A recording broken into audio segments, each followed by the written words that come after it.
نحمده ونصلي على رسوله الكريم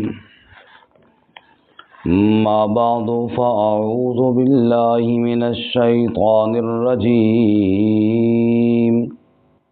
بسم الله الرحمن الرحيم يا أيها الذين آمنوا لا تأكلوا أموالكم بينكم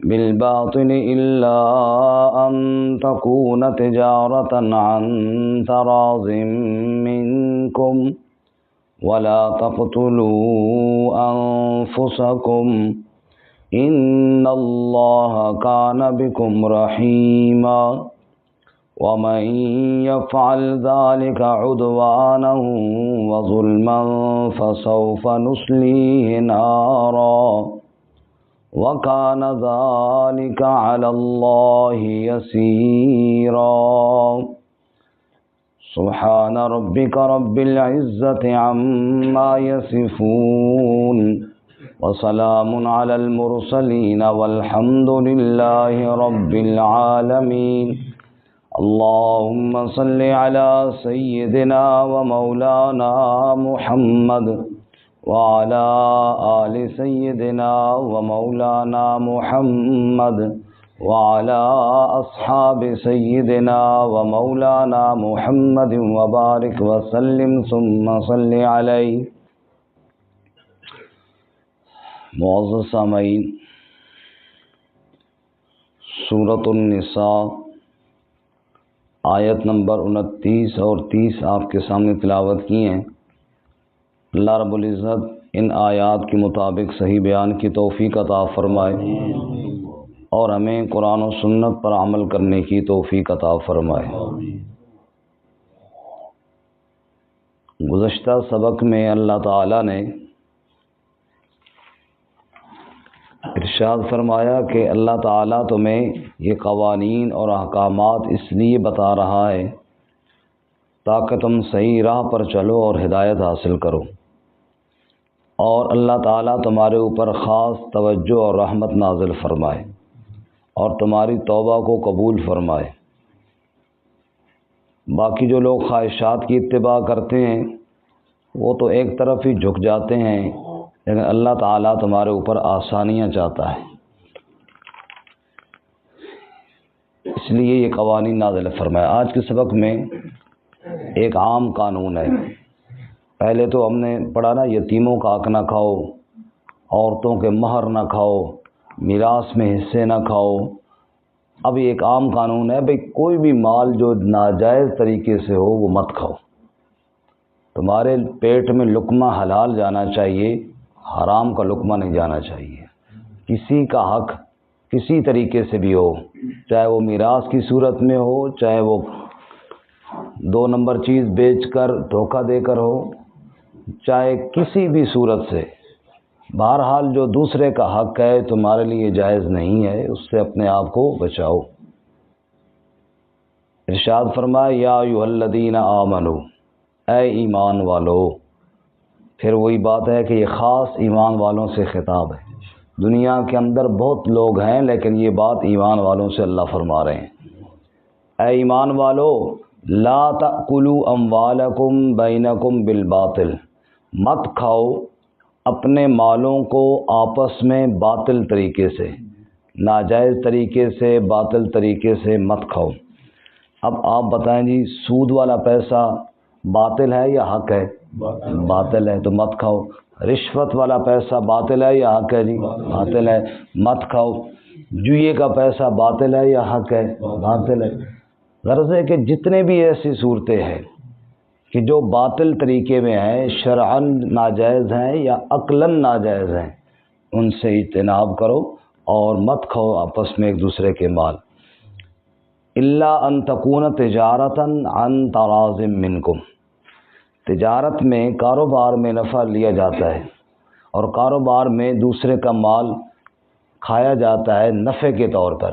اللہ فرماتے ہیں جب آپس کی رضامندگی سے تجارت ہو تو وہ جائز ہے تمہارے لیے، وہ نفع تمہارے لیے حرام نہیں ہے.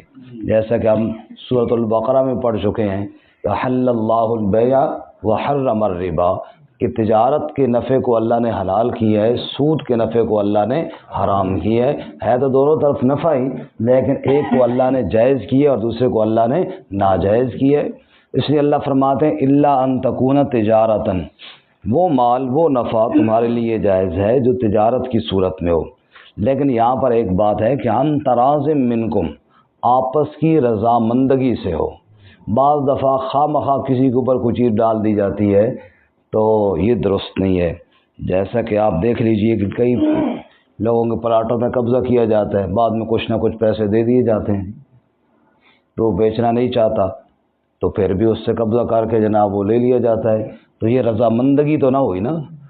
ان تراض منکم، جو رضامندگی سے ہو، واقعی جو مال والا ہے وہ اپنی چیز کو بیچنا چاہتا ہے، دوسرا لینا چاہتا ہے، اب لینے والے کو پھر اختیار ہے کہ وہ جناب دیکھے بھالے اور اس کو بارہ کھائے تو وہ لے۔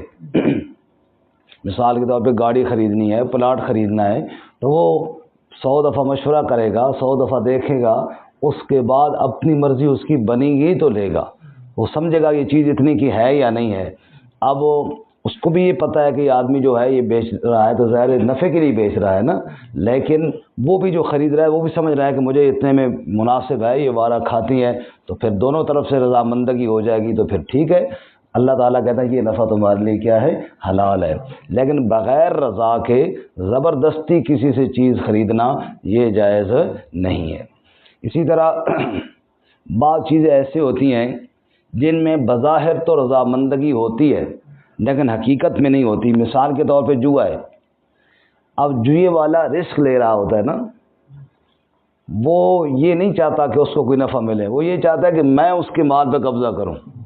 دونوں طرف سے جو آپس میں لگاتے ہیں، اگر جوا لگانے والے کو یہ پتہ ہو کہ میں ہار جاؤں گا تو وہ لگائے گا؟ جی وہ نہیں، وہ اس لیے لگاتا ہے کہ میں جیت جاؤں گا، اس جیتنے کی امید پر وہ رسک لے کر اب جناب آگے۔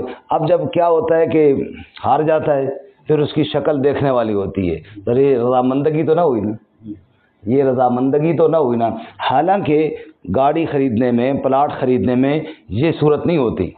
آپ نے ایک ریٹ طے کیا ہے، آپ نے گاڑی خرید لی ہے، گاڑی خریدنے والا بھی خوش ہے، چلو یار میرے پاس گاڑی آ گئی، گاڑی بیچنے والا بھی خوش ہے، چلو یار پیسے آ گئے، میں نے پلاٹ لینا ہے، ادھر میرا کام آ جائیں گے۔ اس میں یہ صورت نہیں ہوتی۔ جبکہ جوئے میں جو ہار جاتا ہے اس کی شکل دیکھنے والی ہوتی ہے اور وہ اتنا افسوس کرتا ہے، اور بعض دفعہ کئی لوگ بیمار ہو جاتے ہیں، ہارٹ اٹیک ہو جاتا ہے، یار یہ بڑا نقصان ہو گیا۔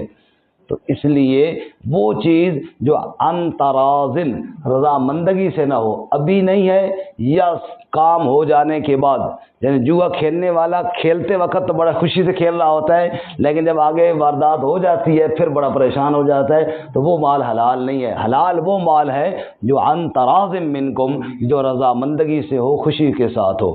خریدنے کے بعد بھی بندہ یہ نہ کہے کہ یار میں لوٹیا گیا، میرے ساتھ یہ ہو گیا، یار میرے ساتھ دھوکہ ہو گیا، یا میرے ساتھ فراڈ ہو گیا، نہیں۔ اس لیے وہ مال جو ہے تو رضامندگی سے، لیکن بیچنے والے نے چیز میں فراڈ کر لیا۔ اب گاڑی ہے مثال کے طور پہ، یا کوئی اور چیز ہے جو ہے 2 نمبر ہے، اس نے جناب اس کو مطمئن کر کے بیچ دی ہے، پلاٹ کسی اور کے نام پہ تھا، اس نے اس کو بیچ دیا ہے، تو یہ جو ہے وقتی طور پہ تو رضامندگی ہے، لیکن جب وہ حقیقت سامنے آئے گی تو بندہ مطمئن ہوگا جی، یا گالیاں دے گا، وہ تو بد دعائیں دے گا، تو یہ بھی پھر رضامندگی نہ رہی۔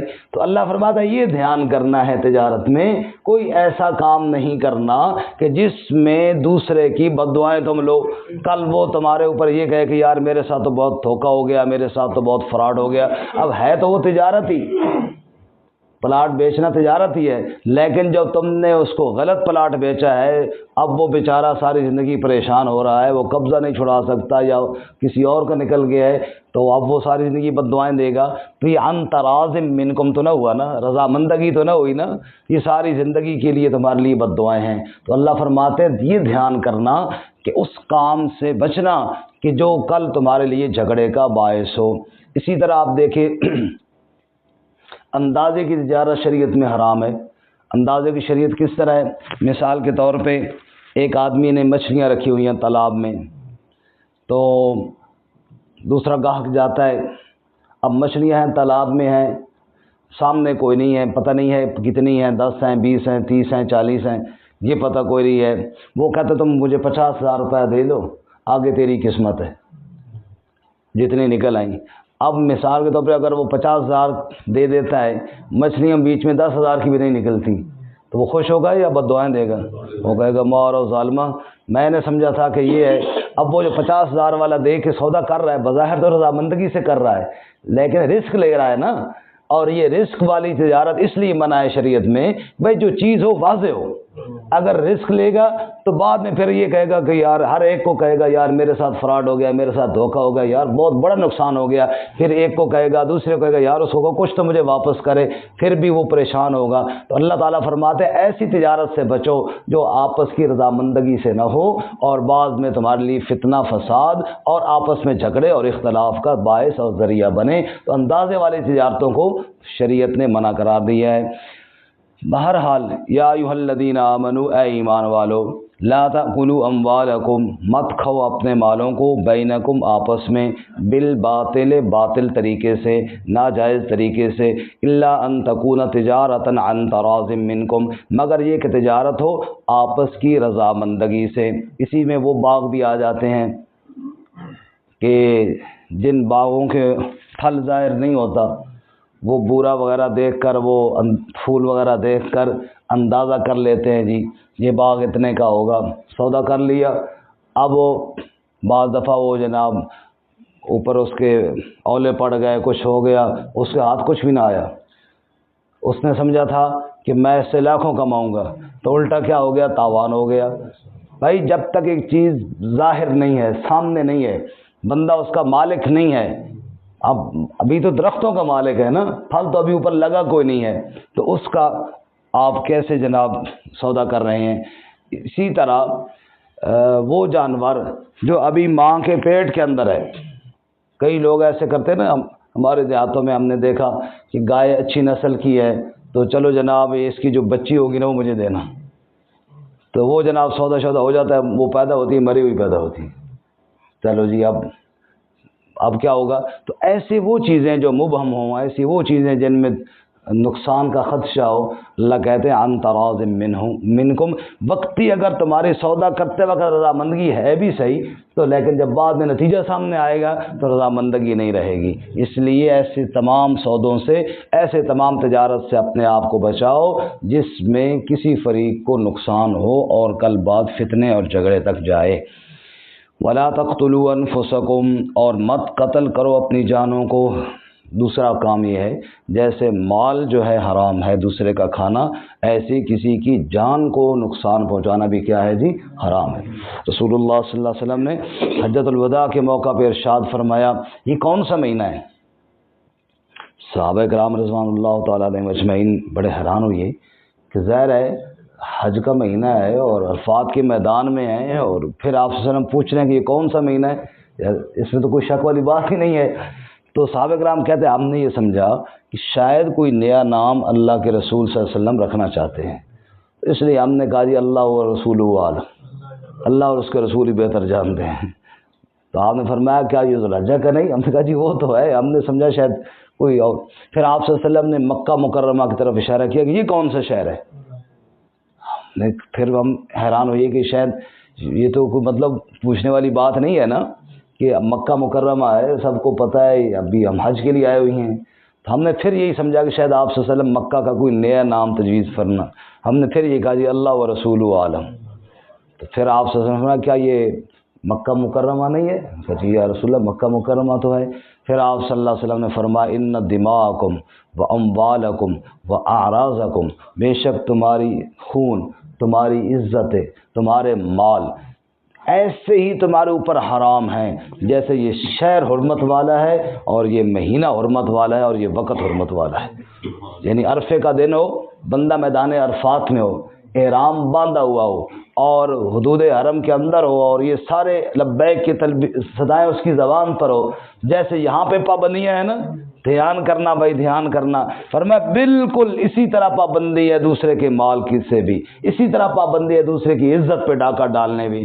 خبردار، جس طرح یہاں احرام باندھ کر اس موقع پر تم سمجھتے ہو نا کہ غلطی کریں گے تو بہت بڑا جرم ہے، بعد کے اندر کسی کے مال کو کھاؤ گے یا کسی کی عزت کے ساتھ کھیلو گے تو اسی طرح جرم ہے۔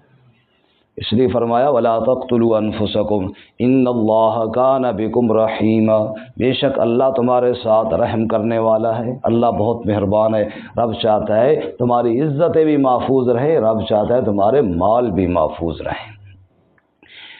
وَمَن يَفْعَلْ ذَلِكَ عُدْوَانًا وَظُلْمًا، اور جو بندہ یہ کام کرے ظلم اور زیادتی سے، ظاہر بات ہے دوسرے کا مال کھائے گا، دوسرے کی جان کو عزت کو نقصان پہنچائے گا، تو یہ کیا ہوگا؟ ظلم بھی ہوگا اور زیادتی بھی ہوگی۔ فَسَوْفَ نُصْلِيهِ نَارًا، پس عن قریب ہم اسے آگ کے اندر داخل کریں گے۔ استغفر اللہ۔ حضرت سیدہ عائشہ رضی اللہ تعالیٰ عنہ فرماتی ہے قیامت والے دن 3 دفتر ہوں گے، ایک حقوق العباد کا اور 2 حقوق اللہ کے۔ فرماتے ہیں حقوق اللہ میں جو 2 ہیں نا، ایک عقائد کا ہے، اس میں شرک معاف نہیں ہے، حقوق اللہ میں شرک معاف نہیں ہے، حقوق العباد بھی معاف نہیں ہے، اور حقوق اللہ میں دوسرا ہے اعمال کا، وہ رب جس کو چاہے گا معاف فرمائے گا، وہ رب جس کو چاہے گا اپنے حقوق میں سے اعمال کے اندر جو کوتاہی ہوئی ہے وہ اللہ جس کو چاہے گا معاف کرے گا، لیکن شرک معاف نہیں کرے گا اپنے حق میں، اور لوگوں کے حق اس وقت تک معاف نہیں ہوں گے جب تک ان کی سزا یا بدلہ نہ دیا جائے گا۔ تو اس لیے فرمایا نسلیہ نارا، جو یہ کرے گا ہم اسے آگ کے اندر داخل کریں گے۔ اور آپ صلی اللہ علیہ وسلم نے ارشاد فرمایا خیانت کرنے والے کی، جس نے جو چیز خیانت کی اور چوری کی اور دوسرے کا حق دبایا، اس چیز کو جہنم میں پھینکا جائے گا، اور جہنم کی گہرائی فرمایا ایک پتھر پھینکا گیا 70,000 سال کے بعد وہ تہ تک پہنچے، نعوذ باللہ من ذالک، اللہم اجرنا من النار۔ اور پھر اس کو جہنمی کو بھی، جس نے یہ خیانت کی ہوگی، اس کو بھی اس کے پیچھے پھینکا جائے گا اور وہ بھی وہاں نیچے جائے گا، اور ہے ساری آگ، یہ گڑھا جہنم کا آگ سے بھرا ہوا ہے، اور اس کو کہا جائے گا وہ چیز تو نے خیانت کی تھی اس کو نکال کر لے آ۔ پھر وہ نکالے گا کیسے، اٹھائے گا کیسے آگ میں، اور اوپر چڑھے گا کیسے، اور پھر کتنا وقت لگے گا، اور پھر اوپر فرشتے مار کے پھر نیچے گرائیں گے۔ اللہ تعالیٰ اس سے ہماری حفاظت فرمائے، اور خیانت سے اور دوسرے کا حق کھانے سے اللہ تعالیٰ ہماری حفاظت فرمائے۔ اس لیے فرمایا وَمَن يَفْعَلْ ذَلِكَ عُدْوَانًا وَظُلْمًا فَسَوْفَ نُصْلِيهِ نَارًا، جس نے بھی یہ کام ظلم و زیادتی سے کیا پس ان قریب ہم اسے آگ میں داخل کریں گے۔ وَكَانَ ذَلِكَ عَلَى اللَّهِ يَسِيرًا، اور یہ بات اللہ پر بہت آسان ہے، اللہ کے لیے کوئی مشکل۔ اللہ تعالیٰ ہمیں رزق حلال نصیب فرمائے، لقمہ حرام سے محفوظ فرمائے۔ یا ایھا الذین آمنوا، اے ایمان والو، لا تأکلوا اموالکم بینکم بالباطل، مت کھاؤ تم اپنے مالوں کو آپس میں باطل طریقے سے، الا ان تکون تجارتا عن تراض منکم، مگر یہ کہ تجارت ہو آپس کی رضامندگی سے، ولا تقتلوا انفسکم، اور مت قتل کرو اپنی جانوں کو، ان اللہ کان بکم رحیما، بے شک اللہ تعالیٰ تمہارے ساتھ رحم کرنے والا ہے۔ ومن یفعل ذلک عدوانا وظلما، اور جو شخص یہ کام کرے ظلم و زیادتی سے، فسوف نصلیہ نارا، پس عن قریب ہم داخل کریں گے اسے آگ میں، وکان ذلک علی اللہ یسیرا، اور یہ بات اللہ پر بڑی آسان ہے۔